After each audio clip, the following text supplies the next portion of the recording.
Oke, baiklah, sebelumnya saya informasikan dulu kepada teman-teman mungkin yang baru melihat channel ini atau yang berseliweran di YouTube teman-teman. Kalau seandainya channel ini tembus di 5.000 subscriber, saya akan berikan giveaway lagi sebesar 1 juta rupiah kepada subscriber setia channel ini tentunya, dan juga teman-teman yang bermasalah sama pinjaman online. Oke, jadi yang baru melihat channel ini silakan teman-teman subscribe dan like-nya. Siapa tahu ini menjadi manfaat dan juga berkah untuk kita bersama-sama. Oke, amin amin ya rabbal alamin. Baiklah, langsung saja kita kembali ke pembahasan. Oke, untuk masalah pinjaman online.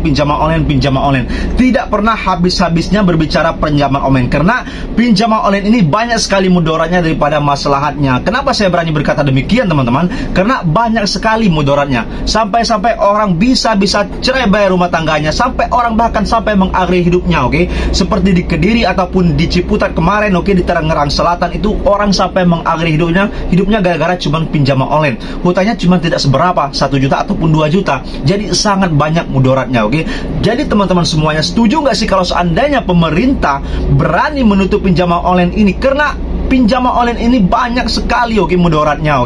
Bukan banyak manfaatnya. Kenapa saya katakan demikian?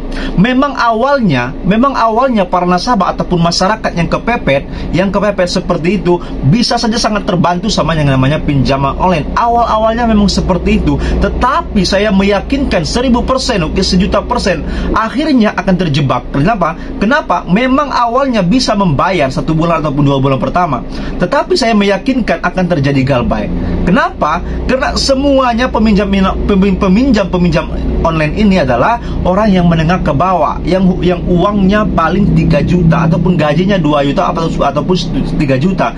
Jadi kalau seandainya mengandalkan gaji 3 juta teman-teman, pinjaman cuman yang 2 juta 3 juta, habis itu berbunga terus, dendanya bertambah terus, tidak mungkin bisa mencicil terus. Nah, itulah dampak negatifnya. Habis itu mereka lari kemana?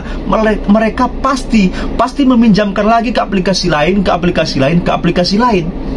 Terjadilah gali lubang tutup lubang. Terjadilah yang namanya aplikasi cuma 1-2 aplikasi, habis itu menjadi banyak, bahkan sampai 10 aplikasi lebih. Seperti bola salju, yang awalnya kecil habis itu menggulung menjadi besar. Sangat-sangat dahsyat. Itu tanpa para nasabah sadari teman-teman. Banyak sekali orang tidak menyadari bahwasanya pinjaman online ini bisa menggulung hidupnya teman-teman. Banyak sekali dampak-dampak negatif dari pinjaman online ini. Orang-orang itu banyak tidak sadar bahwa mereka bisa saja menjualkan asetnya. Orang sampai bisa mengadakan sertifikatnya, menjual kebunnya, menjual rumahnya, gara-gara pinjaman online ingin ditutupi. Kalau tidak ditutupi, mereka bisa saja mengancam dengan ingin menyebarkan data. Habis itu mempermalukan Anda. Habis itu mau mendatangi ke rumah. Itu semua membuat para nasabah terbebani. Yang awalnya mungkin santai, rileks, sangat terbantu, tetapi akhirnya teman-teman semuanya bisa saja Anda digulung, seperti tidak bisa bernapas lagi. Keringat Anda bisa diperas sama mereka yang namanya pinjaman online tanpa disadari. Kalau kita berharap sama pihak pemerintah tidak peduli teman-teman. Mereka tidak peduli. Masih banyak yang mereka ingin gali sama pinjaman online ini. Itu asumsi negatif kita. Tetapi kalau seandainya kita bersama-sama, saya pribadi khususnya sama teman-teman lain yang juga, kita bersama-sama, semoga mental kita kuat, rezeki kita dilancarkan dari atas, dari bawah, dari samping, dari kiri, dari kanan, dilancarkan kerannya sama Allah Subhanahu wa taala, dan bisa lancar dan bisa melunaskan pinjaman online ini. Tetapi saya ingatkan kepada teman-teman semuanya, kalau sudah lunas pinjaman online ini, lebih baik Anda keluar.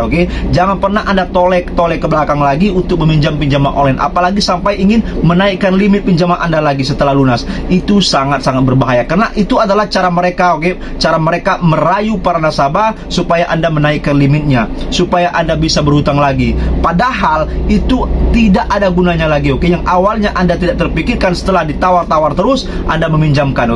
Jangan sampai terayu ataupun tergoda dengan rayuan para DC pinjol ataupun admin pinjol yang ingin menawarkan pinjaman online terus.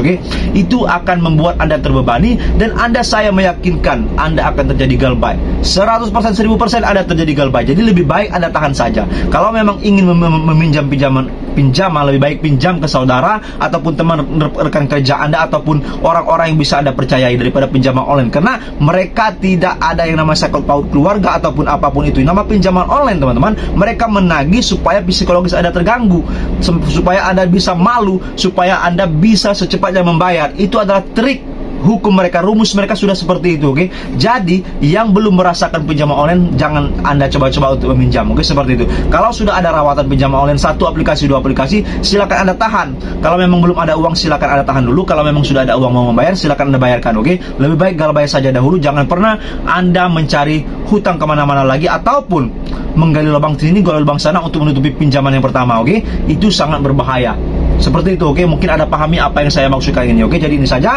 Wabillahi taufiq wal hidayah. Wassalamualaikum warahmatullahi wabarakatuh. Berjumpa lagi esok hari. Terima kasih, oke?